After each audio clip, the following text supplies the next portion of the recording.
అబ్బో ఇక్కడ కేజీ చీరలు కొంటే అర కేజీ చీరలు ఫ్రీ అంట. మంగళ్య షాపింగ్ మాల్ కేజీల్లో సేల్, టన్నుల్లో ఆనందం. మహిళా రెజ్లర్స్ పై లైంగిక వేధింపుల కేసులో ఢిల్లీ రౌస్ ఎవెన్యూ కోర్టు తీర్పు చెప్పింది.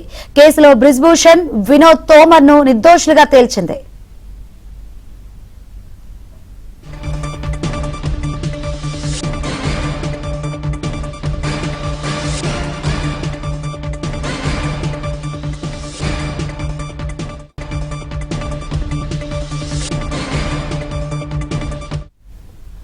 మహిళా రెజ్లర్స్ పై లైంగిక వేధింపుల కేసులో ఢిల్లీ రౌస్ ఎవెన్యూ కోర్టు తీర్పు చెప్పింది.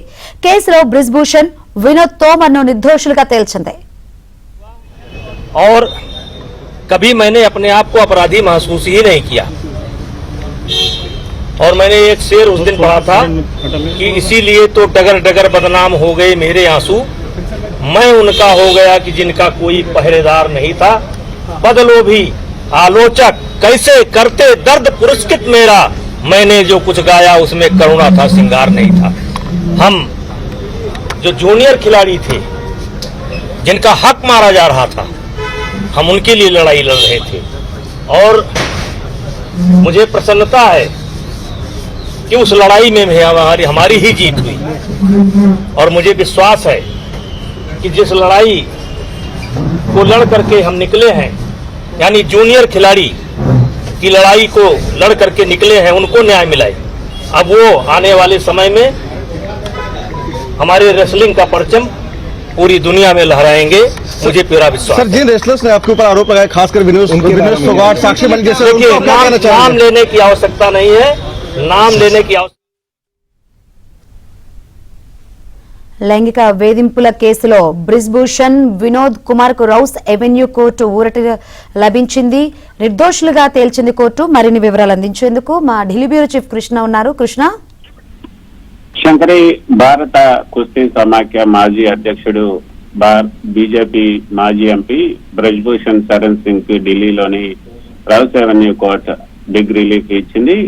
మహిళా రెజ్లర్లు దాఖలు చేసినటువంటి లైంగిక వేధింపుల కేసులో బ్రిజ్భూషణ్ తో సహా ఆయన సహాయకుడైనటువంటి వినోద్ తోమర్లను నిర్దోషిగా ప్రకటిస్తూ తీర్పు వెలువరించింది. కొద్దిసేపు క్రితం అదనపు chief judicial magistrate Ashwini Panwar ఈ కేసుకు సంబంధించి తుది తీర్పును వెలువరించారు. ముఖ్యంగా మహిళా రెగ్యులర్లు చేసినటువంటి లైంగిక వేధింపులు, బెదిరింపుల ఆరోపణలను రుజువు చేయడంలో ప్రాసిక్యూషన్ తగిన ఆధారాలు చూపలేకపోయిందని భావిస్తూ కోర్టు ఇద్దరు నిందితులను కూడా నిర్దోషిగా ప్రకటించింది. నిజానికి శంకరి, జూలై నెలలో ప్రాసిక్యూషన్ అదేవిధంగా నిందితుల తరపు న్యాయవాదుల తుది వాదనలు పూర్తయ్యాయి. ఆగస్టు అంటే ఈ రోజు తీర్పు వెలువరిస్తామని కూడా కోర్టు తీర్పు రిజర్వ్ చేసింది.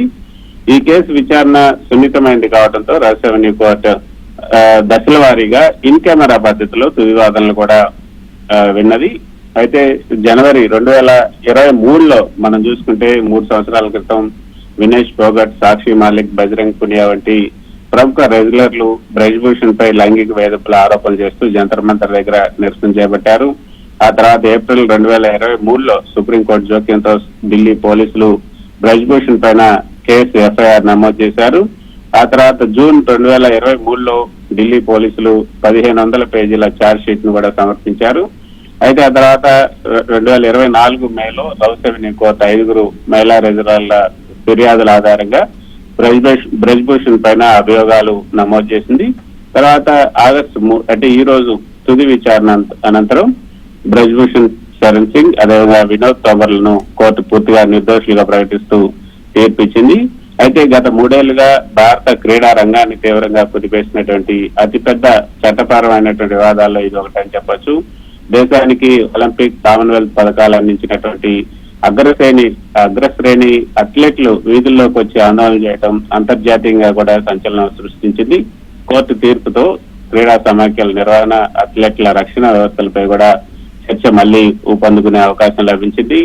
అయితే ఈ కేసులో ఢిల్లీ పోలీసులు సుదీర్ఘ విచారణ జరిపి భారీ ఛార్జ్ షీట్ 1500 పేజీల ఛార్జ్ షీట్ దాఖలు చేసినప్పటికీ కూడా క్రిమినల్ చట్ట ప్రకారం సందేహానికి తావు లేకుండా ఆరోపణలను రుజువు చేయటం అంటే ప్రూఫ్ బియాండ్ రీజనబుల్ డౌట్ అందులో విఫలమయ్యారన్నది న్యాయ నిపుణులు విశ్లేషిస్తున్నారు. అయితే విచారణ కోర్టు ఏదైతే ఈ ట్రయల్ కోర్టు ఇచ్చినటువంటి ఈ తీర్పు పైన బాధితులు అదేవిధంగా ప్రాసిక్యూషన్ వర్గాలు కూడా ఢిల్లీ హైకోర్టులో అప్పీల్కి వెళ్లే అవకాశం ఉంది. కాబట్టి ఈ చట్టపరమైనటువంటి పోరాటం హైకోర్టులో కూడా ఇంకా కొనసాగే సూచనలు అయితే కనిపిస్తున్నాయి. హైకోర్టుకి వెళ్తారు, హైకోర్టులో కూడా న్యాయం జరగకపోతే సుప్రీంకోర్టు వరకు కూడా ఈ పోరాటాన్ని కొనసాగిస్తామంటూ ఈ బాధిత మహిళా రెగ్యులర్లు చెప్తున్నటువంటి మాట. Shankari. Yes, thank you Krishna.